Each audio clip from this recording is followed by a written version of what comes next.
Theology is the critical study of the nature of the divine. It is taught as an academic discipline, typically in universities, seminaries and schools of divinity. Definition: Augustine of Hippo defined the Latin equivalent, theologia, as reasoning, a discussion concerning the deity. Richard Hooker defined theology in English as the science of things divine. The term can, however, be used for a variety of different disciplines or fields of study. Theologians use various forms of analysis and argument to help understand, explain, test, critique, defend or promote any of myriad religious topics.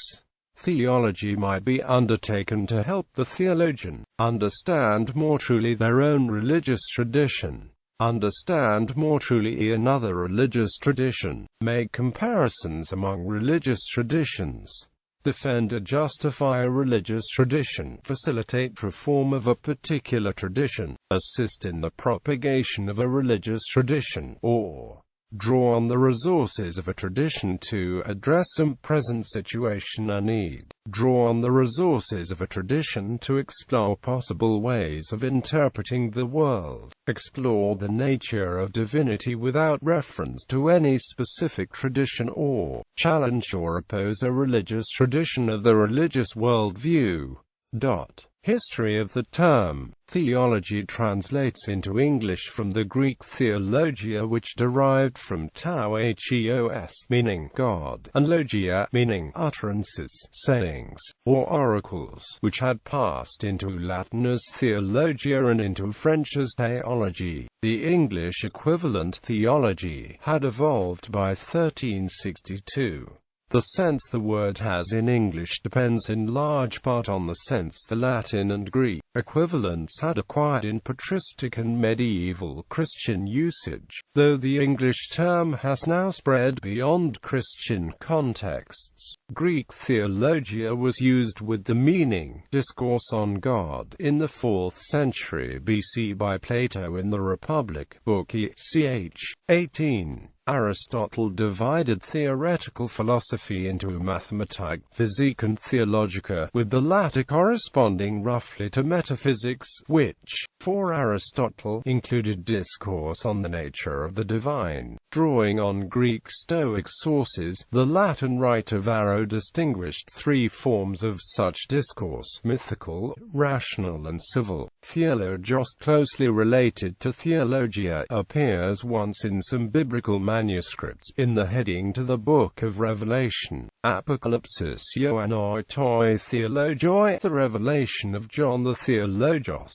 There, however, the word refers not to John the theologian, in the modern English sense of the word, but, using a slightly different sense of the root logos, meaning not rational discourse, but word or message, one who speaks the words of God, logo itoi theoroi. Some Latin Christian authors, such as Tertullian and Augustine, followed Varro's threefold usage, though Augustine also used the term more simply to mean reasoning, a discussion concerning the deity. In patristic Greek Christian sources, theologia could refer narrowly to devout and inspired knowledge of and teaching about the essential nature of God. The Latin author Boethius, writing in the early 6th century, used theologia to denote a subdivision of philosophy as a subject of academic study, dealing with the motionless, incorporeal reality. Boethius' definition influenced medieval Latin usage. In scholastic Latin sources, the term came to denote the rational study of the doctrines of the Christian religion, or the academic discipline which investigated the coherence and implications of the language and claims of the Bible and of the theological tradition. In the Renaissance, especially with Florentine Platonist apologists of Dante's Poetics, the distinction between poetic theology and revealed or biblical theology serves as stepping stone for a revival of philosophy as independent of theological authority. It is in this last sense theology as an academic discipline involving rational study of Christian teaching that the term passed into English in the 14th century, though it could also be used in the narrower sense found in Boethius and the Greek patristic authors, to mean rational study of the essential nature of God, a discourse now sometimes called theology proper. For the 17th century onwards, it also became possible to use the term theology to refer to study of religious ideas and teachings that are not specifically Christian, or that are specific to another religion. Theology can also now be used in a derived sense to mean a system of theoretical principles, an ideology. Various religions. It is seen by some to be a term only appropriate to the study of all religions that worship a supposed deity, i.e., more widely than the Judeo-Christian tradition, and to presuppose belief in the ability to speak and reason about this deity. They suggest the term is less appropriate in religious contexts that are organized differently. Analogous discourses. Islamic theological discussion that parallels Christian theological discussion is named kalam. The Islamic analog of Christian theological discussion would more properly be the investigation and elaboration of Sharia fiqh. Kalam does not hold the leading place in Muslim thought that theology does in Christianity. To find an equivalent for theology in the Christian sense, it is necessary to have recourse to several disciplines, and to the usul al-fiqh as much as to kalam. Some academic inquiries within Buddhism, dedicated to the rational investigation of a Buddhist understanding of the world, prefer the designation Buddhist philosophy to the term Buddhist theology, since Buddhism lacks the same conception of a theos. José Ignacio Cabezón, who argues that the use of theology is appropriate, can only do so, he says, because I take theology not to be restricted to discourse on God. I take theology not to be restricted to its etymological meaning. In that latter sense, Buddhism is of course atheological, rejecting as it does the notion of God. Within Hindu philosophy, there is a solid and ancient tradition of philosophical speculation on the nature of the universe, of God and of the Atman.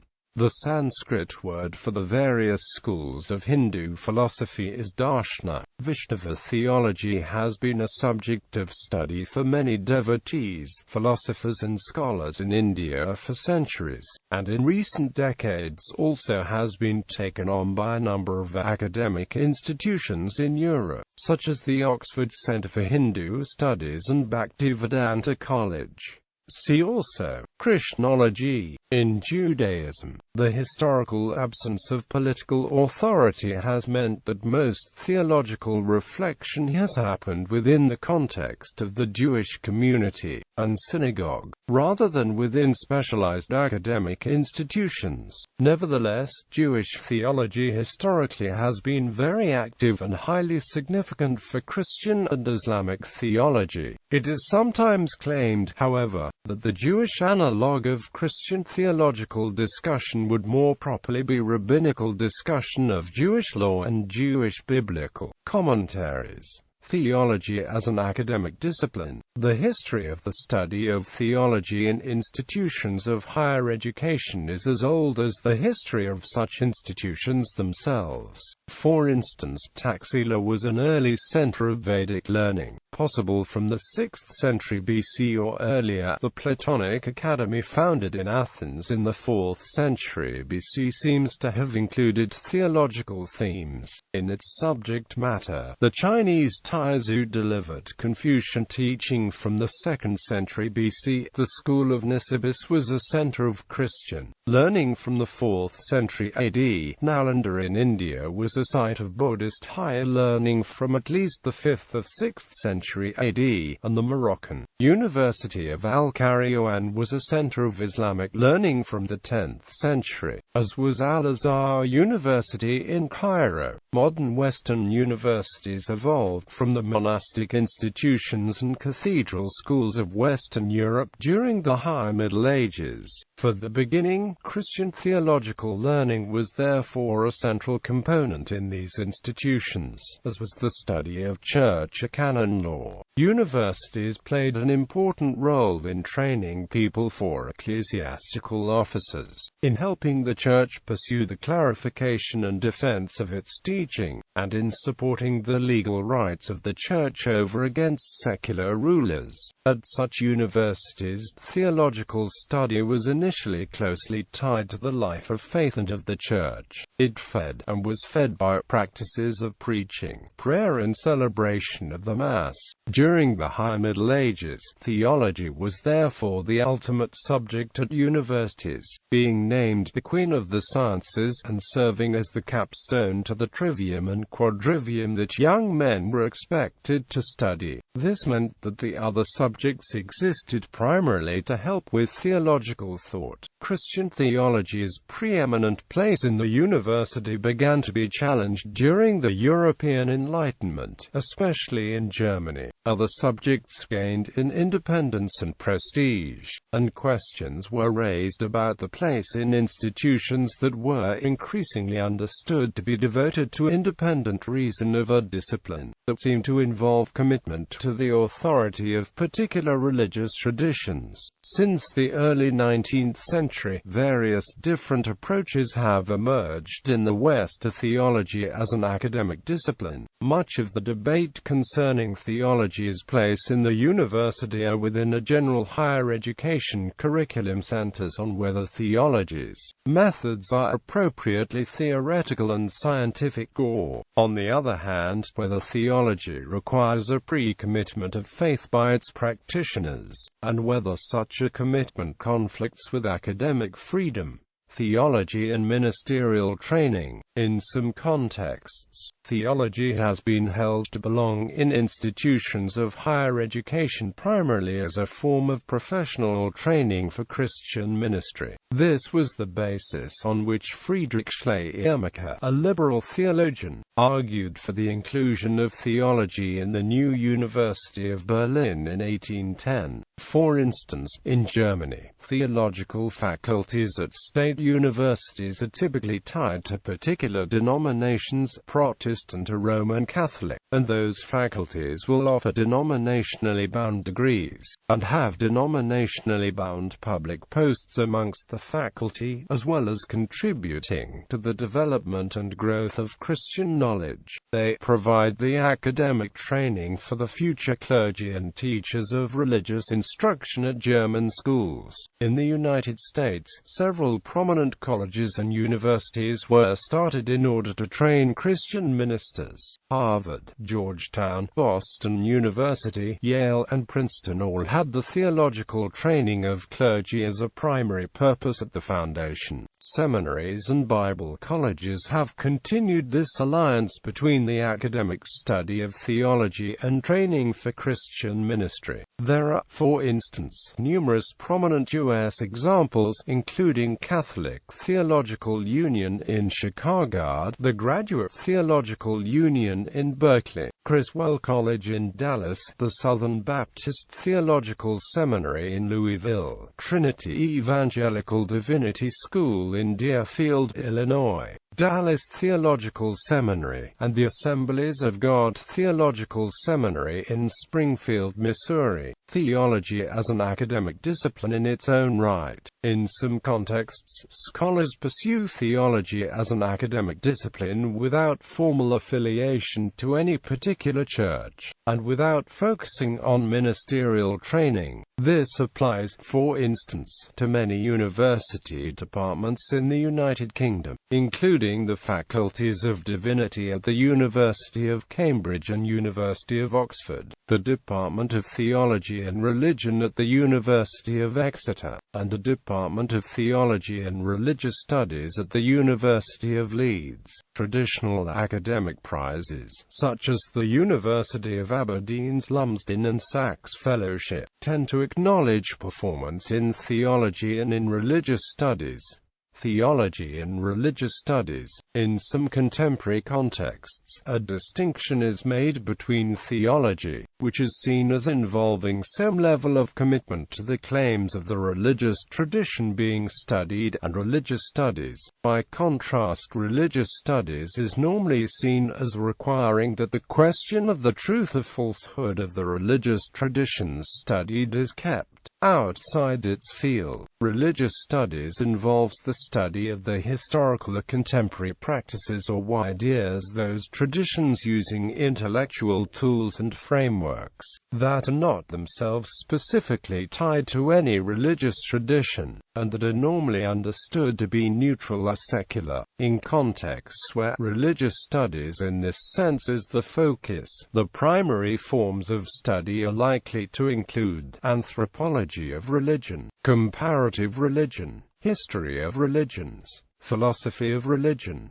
psychology of religion, sociology of religion. Theology and religious are sometimes seen as being in tension, they are sometimes held to coexist without serious tension, and it is sometimes denied that there is as clear a boundary between them as the brief description here suggests. Criticism. There is an ancient tradition of skepticism about theology, followed by a more modern rise in secularist and atheist criticism. Criticism by philosophers whether or not reasoned discussion about the divine is possible has long been a point of contention. Protagoras, as early as the 5th century BC, who is reputed to have been exiled from Athens because of his agnosticism about the existence of the gods, said that, concerning the gods I cannot know either that they exist or that they do not exist, or what form they might have, for there is much to prevent one's knowing it, the obscurity of the subject and the shortness of man's life. Lord Bolingbroke, an English politician and political philosopher, wrote in his political works his views on theology. Theology is in fault, not religion.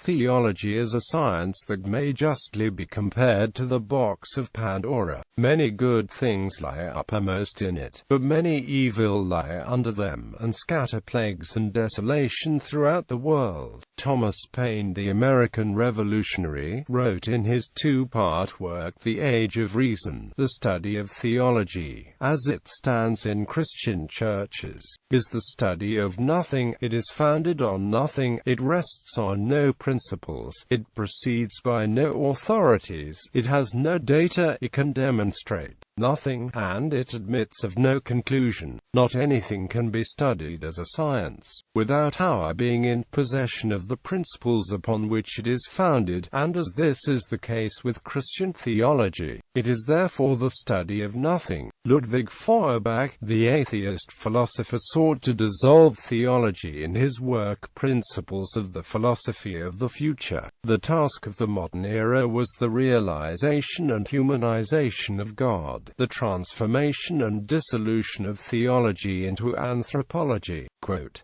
this mirrored his earlier work The Essence of Christianity, for which he was banned from teaching in Germany, in which he had said that theology was a web of contradictions and delusions. A.J. Ayer, the former logical positivist, sought to show in his essay Critique of Ethics and Theology that all statements about the divine are nonsensical and any divine attribute is unprovable. He wrote, it is now generally admitted, at any rate by philosophers, that the existence of a being having the attributes which define the God of any non-animistic religion cannot be demonstratively proved. All utterances about the nature of God are nonsensical. Walter Kaufmann, the philosopher, in his essay Against Theology, sought to differentiate theology from religion in general. Theology, of course, is not religion, and a great deal of religion is emphatically anti-theological.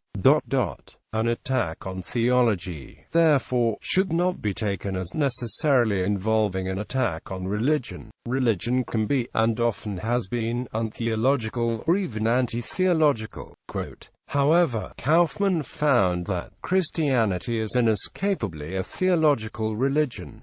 Critics of theology as an academic discipline. Critics dating back to the 18th century have questioned the suitability of theology as an academic discipline, and in the 21st century criticism continues. General criticism. Charles Bradlaugh believed theology prevented human beings achieving liberty. Bradlaugh noted theologians of his time stated that modern scientific research contradicted sacred scriptures, therefore the scriptures must be wrong. Robert G. Ingersoll stated that when theologians had power, the majority of people lived in hovels, while a privileged few had palaces and cathedrals. In Ingersoll's opinion, science rather than theology improved people's lives. Ingersoll maintained further that trained theologians reason no better than a person who assumes the devil must exist because pictures resemble the devil so exactly. Mark Twain stated that